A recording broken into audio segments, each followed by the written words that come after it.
Hi there, this is your friend Anna, and the question that I've been getting the most from all of my friends is, what are we wearing? This age-old question isn't just about choosing an outfit, it's about choosing how we present ourselves to the world. I created the I Want Her Shoes podcast to dive deep into what it means to dress with intention, whether you're heading to a council meeting or just having a casual day out with your family. Join the conversation as we explore the power of personal style and the decisions that shape our public personas. Put on your favorite pair of shoes and step into my closet.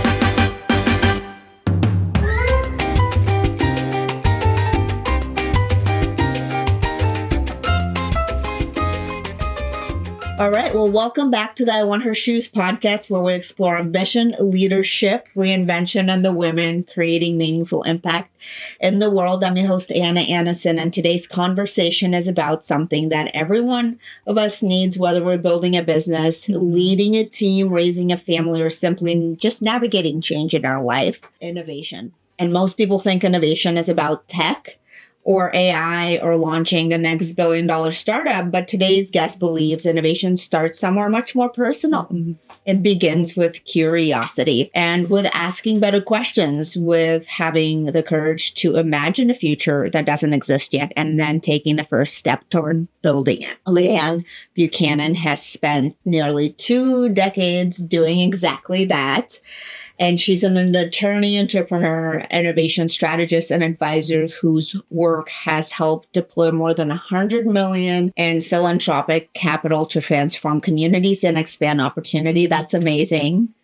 Leighann, congrats. And she's worked at an intersection of technology, economic development, government, and social impact, helping leaders think differently and build systems that create lasting change. And today we're going to talk about leadership, innovation, AI, resilience, purpose, and why the future belongs to those who are willing to rethink what's possible. Well, welcome. It's so nice to have you here. Thank you, Anna. And I love this idea of the future belonging to those who have the courage to think about what's possible and reimagine. Because I think that's what we need more now than ever. Yes, no, agreed. Especially with the wave of AI where they're saying that kids are not going to write or read anymore, which is scary to think about, right? Yeah. That's what's happening. And you've built your career around helping people imagine what doesn't exist yet. But why don't we talk a little bit about you and kind of your roots? Did you grow up in Miami, or where are you from if you didn't? Yeah, so I'm actually Canadian. So I grew up in Vancouver, Canada. And I moved to the US at 16 to attend college. So I was a little bit of a nerd. And I moved to Miami over 20 years ago to attend law school. So what most people don't always know. Yes, I did not know you're an attorney. I was reading kind of your bio. I was like, I had no idea, because I met you when I first moved here, which was almost 11 years ago now. So, and I thought you were from here because you very much advocated for the city, which is awesome. And you still do that, just on a much higher scale now. Yeah, I think I've spent more time in Miami than I've spent anywhere else in my life. And what I love about Miami, we met at a time where there were so many people building from the ground up, building new organizations like Venture Cafe. I think originally you had the Data Science Salon, and we partner with those activations. But what I love about Miami is I think it is a place for people to land and launch new ideas. It's a great landing pad for those of us who are not from the United States, and then really to launch and scale great ideas. Yeah, no, I agreed. And I think it is a really friendly place to come, because there's amazing people like you welcoming everybody. And innovation, really has become one of the most overused words in business, especially in Miami, I feel like. What do you think people misunderstand about what it actually means? What does it actually mean to you? So it's interesting. I wish I had not forgotten a copy of my book that I was going to bring to you. So I have to drop it in the mail. But in my book, Innovation Currency, one of the things that I talk about is we could go into a room of 100 people and ask each person to define innovation, and we would come out with 100 different definitions. And ultimately, when you think about kind of the root of the word, innovation simply means into new. It is the process of doing the creation of a new thing, not thinking, that's creativity, but the actually implementation of new ideas. And the spin that I like to put on the conversation around innovation is that for people to do the innovating, they need to first embrace their identities as innovators. Right. So like understanding that you are an innovator, innovation is for everyone, is really that precursor to being empowered to think that you have the capacity to build something that you don't see. No, that's an amazing definition of this. Probably the best one that I have heard. And you've worked across startups, government, philanthropy, and tech. What have those very different worlds taught you about creating meaningful innovation or change? Some people think that, to the point that you made, philanthropy, government, kind of startups and technology, that they seem very disparate.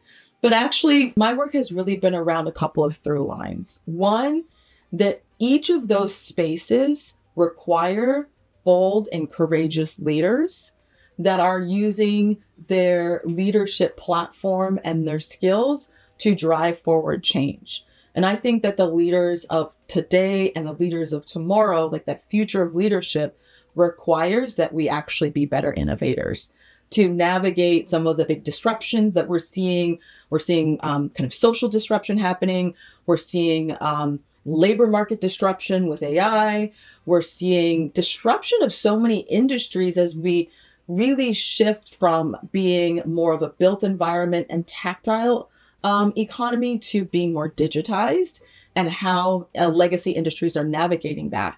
So I'd say the through line between philanthropy, startup and tech, and government has been, how do we empower leaders to have the courage and the vision, and most important, the right type of values to effectuate change. I feel like the last part. We can go much deeper with that one. Yes. But I think people will consider the last part more when they're looking at, whatever leadership, they're reviewing. And to that point, one of the distinctions I make about innovation in the book and in a lot of the work that I've done and we've done together is that we often stop at innovation, the thing, versus focusing on why we innovate. I believe that the purpose of innovation is to improve the human condition. And to the point about the values you bring to the work, why you were doing a thing, why you were building something new, why are you deploying a new technology, that actually matters just as much as the thing you're building. And I think what I always gravitated towards working with you and supporting your work is you always had a clear why. I'm building this community because we need to see more folks focused on this. We need to see more folks that come from inclusive backgrounds, intersecting with data and analytics and AI, and that matters. Yeah, no, that's a really great way to describe it, and thank you for that plug for us, And you've helped unlock more than 100 million to create opportunity for communities just like ours, and that's amazing. Is there one story or something that stands out that reminds you why this work is so important? Yeah. So I wear many hats, but one of the hats that I'm very proud to wear is as the founder of an organization called NIA Project.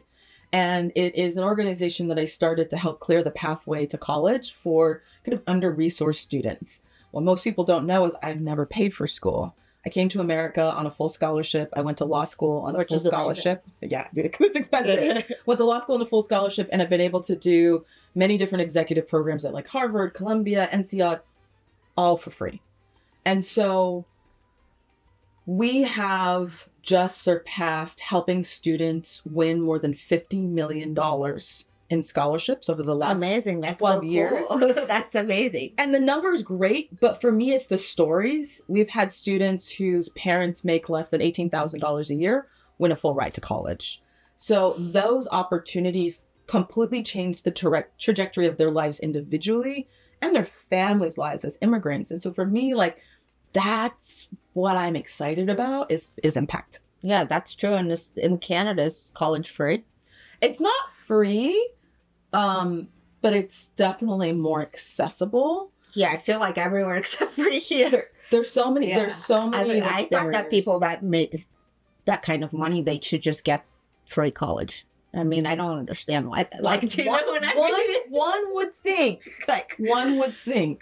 Yeah, that does not make any sense. But the system is broken, and I think you are one of the people trying to fix it, which is we need more of y'all's for real. I try to. And you've definitely advised a lot of leaders through uncertainty and difficult situations. What really separates people who embrace change from those who really resist it? That is such a good question. And I've been thinking a lot about change. An individual or a leader's relationship to change often is informed by their upbringing, their emotional state, and how much they can remove their ego. Yeah, it's really about the ego, isn't it? And ego is not like everybody has ego. Ego is just kind of how we process, right? It's like bias. Like we have biases in our brains that help us filter information.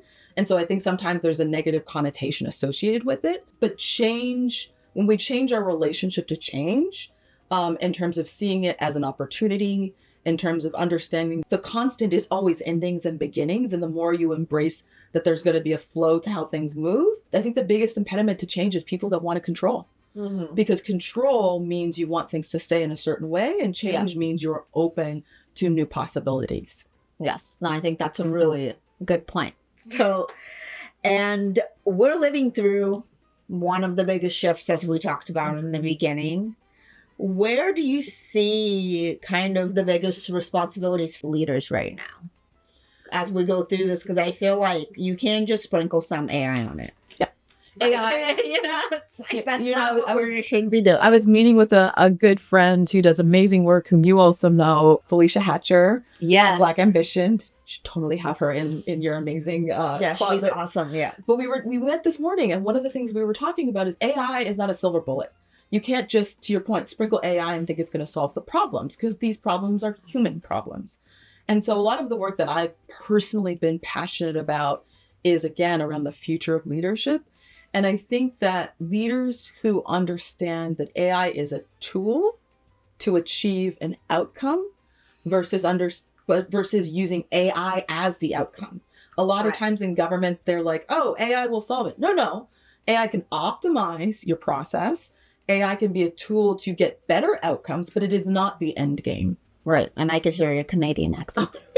Outcomes. I love it. No, and that's a really great answer too, because, AI is not like, there still haven't even been the governance or anything around it, it's still working and creating all the tools for all of that.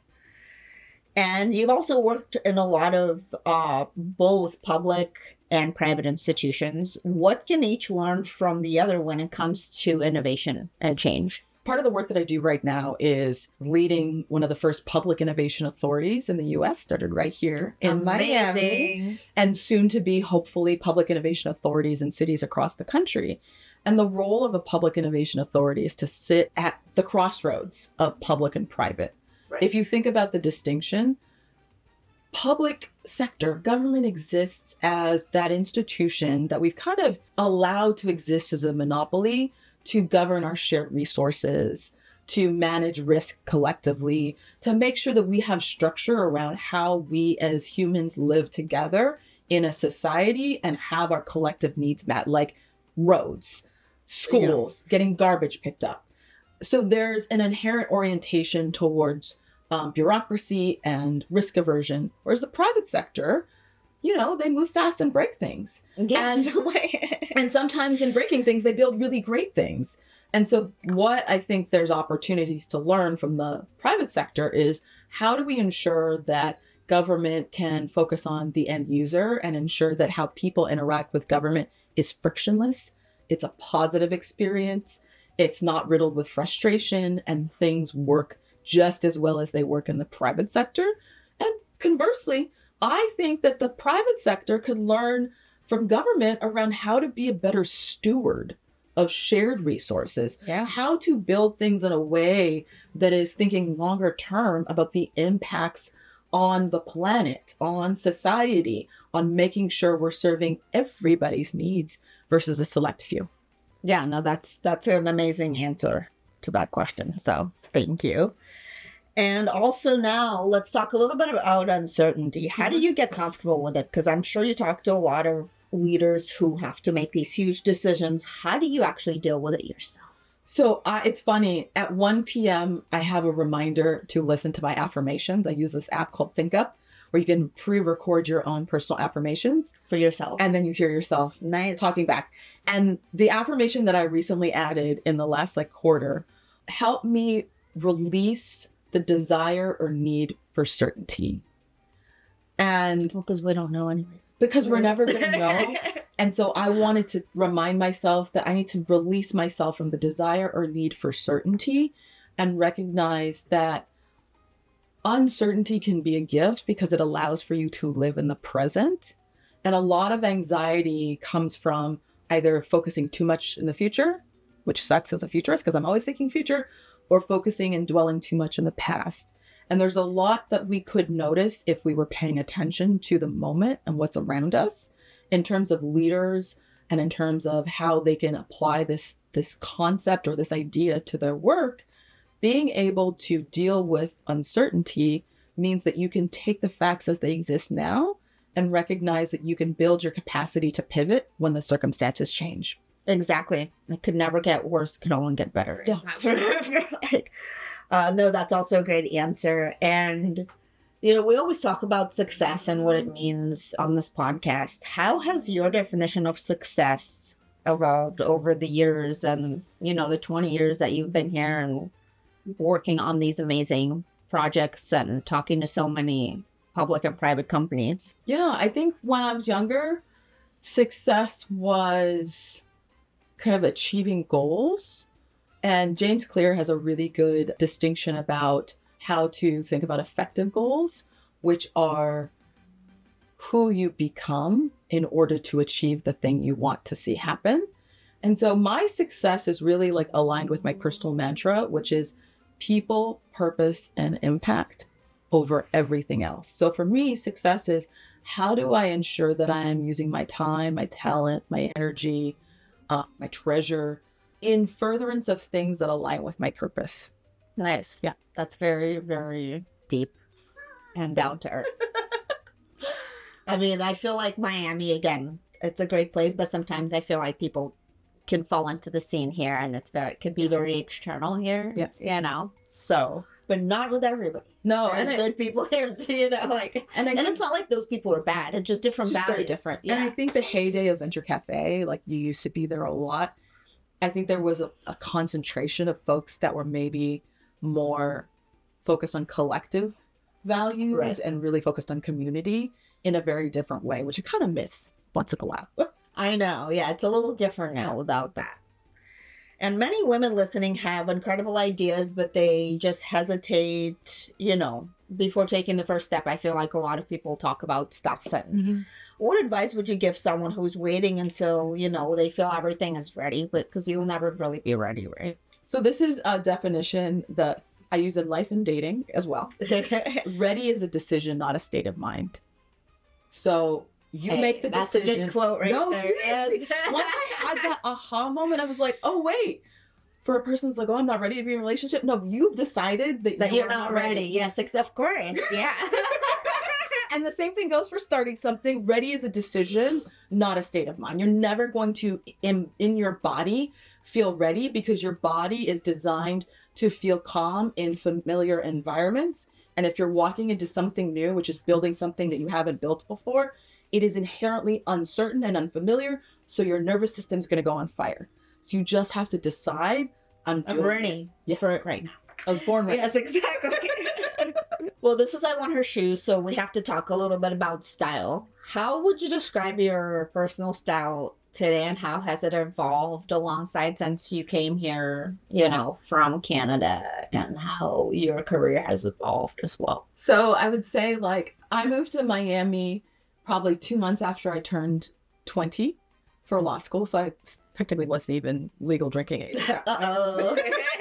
So my style back then was very much nightlife. But it's funny, I've been looking at, I'm on Instagram a lot, and there's all of these old Instagram reels where people are saying, back in the early 2000s, your club wear was corporate attire. Yes. You would go to Express Yeah. And Oh you my have God. a blazer and Yes, heels, and that's what you wore to the club, which apparently is very different than what people wear now going out. Well, I saw, I saw a post on Instagram talking about wearing heels back in the office. I guess people dropped heels. There was just sneakers in the office for a while, and now they're like, "Oh, is it okay to wear heels?" Like what? It has evolved. It's always okay to wear heels in the office. Yes. Where it is. So I would say my style now has evolved more recently into, you're older, you have a little bit more disposable income. I focused on quality capsule wardrobe, where I really pay attention to the supply. There's much information and transparency around the supply chain of what I'm wearing.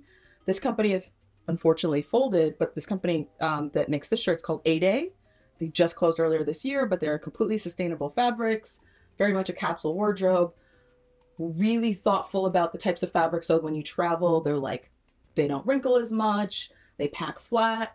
So my style has evolved to being more functional and more timeless. And then I accent a lot. If you see me speak, I spend a lot of time in Africa through the Leade project, where we often take students for leadership experiences. And I also do that with leaders. So I get a lot of clothes made when I'm on the continent. That's so cool. Custom clothes. I love it. I think I've seen you in those pieces. They're really amazing. Now that you're more about comfort, let's take off one of those shoes and tell me the story about it. So they're not... The story behind the shoe It sounds like it's a good story. It's a good story. So these are some just regular comfortable sandals made in Italy. Yeah, but they're blue. They're like kind of Birkenstock-ish. Yes. vibe. So navy blue, one of my favorite colors. They match my bag, the bag over there. And my mom gave me these shoes a couple weeks ago. Was before I was going on a trip to Europe, and she was like, "I know you like to walk a lot, and I saw these shoes, and I thought you would like them the last time I was traveling, and they're made in Italy, and they're really comfortable." And they will match your Dior bag. And they match my Dior bag.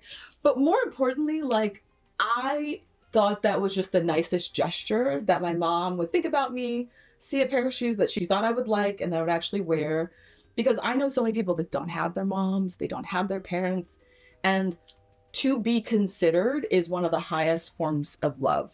Is not always what people say, it's how they act. So for me, I'm wearing these shoes. I was actually talking to her about this before I came here. But the shoes to me is an act of consideration. So that's your love language. Then Quality time and to be, acts of service. Yes. I love it. All right, well, let's do this or that then. Okay. All right, big vision or small daily wins? I'm a visionary thinker, so I have to go with big vision. Yeah, agreed. AI assistant or handwritten notebook? Handwritten. Yes. I still write stuff too because I just like to do it. I remember, I don't know how people are not going to write. How do you actually, do you know what I mean? How does that go from here? Do you know what I mean? Because I have to write it to remember it. So kids are not writing, then how do they? I was writing on an iPad, and this year I've been more analog, and I switched to a notebook, and I'm remembering way more. Just the writing on paper versus writing on an iPad. Yeah, so I don't know. I'm a little worried about this. Yeah, so boardroom or brainstorming session? Brainstorming. Startup or nonprofit? Startups are nonprofits. Yes, yes, true. For the ones that I have launched. Yes. Coffee meeting or walking meeting? Walking. Love that. Structure or spontaneity? I love spontaneity. Yeah. My default is structure. Yes, I know. But I love a good time. Out of my comfort zone. Yeah. Yes. Tonight I'm going to play laser tag. That's fun. I love that. You're welcome to come. Leading or mentoring? Mentoring. Miami or New York? Oh, Miami. All the way. Book or podcast? Ooh, that is a tough one. It is tough, but I feel like they're both different. They're different, and I host podcasts, but my first love is always reading. That's true. Early mornings or late nights? Always early mornings. Ditto. Late nights, I'm asleep. By 9 o'clock, I'm like, no, what? I literally, people call and I'm out to sleep. Yes. Calculated risk or bold leap? Bold leap. Building companies or building communities? I feel like they're both important. You can't have one. I would say community. Yeah, agreed. Purpose or profit? Purpose. Sneakers or heels? Always sneakers. Legacy or impact? Ooh, that is a good one. impact. Yes. Because impact over time becomes legacy. Yes. I love that, Leighann. Thank you so much for such an inspiring conversation. And one of my biggest takeaways is there's so many that innovation isn't reserved for just entrepreneurs, technologists, or inventors. It's for everybody. You know, it's a mindset that you have. It's willingness to stay curious, embrace uncertainty, and imagine a better future, even before anybody could see it, because we don't really know unless you are psychic. But they still don't know. Yes. And whether you're leading a company, raising a family, launching a new chapter, or simply trying to navigate change, innovation begins with believing that something better is possible. And maybe that's the real lesson. The future isn't something we're waiting for. It's right now. And it's something that we create one bold idea, one thoughtful decision, one courageous step at a time. Thank you so much for joining us. And we'll see you on the next episode of the I Want Her Shoes podcast. Yay! Thank you. So much much fun. Well, next little thing I'm going to ask you to do is pick out a pair of shoes that represents you out of the closet. And I'm going to take a little Polaroid view with the shoes. It's so hard because you have so blue is my favorite color, but I'm so gravitating towards light tide.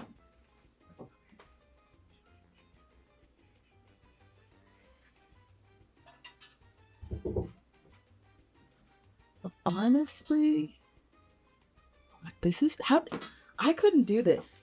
I know sometimes it's hard. But honestly, These. one, it's Ooh, like I like similar those. to my nail color, I feel like, yeah, those are very, but they're just like they're super cute. Yeah, and they're very, I wear them a lot because they're wearable and They they're look- very comfortable. They look comfortable.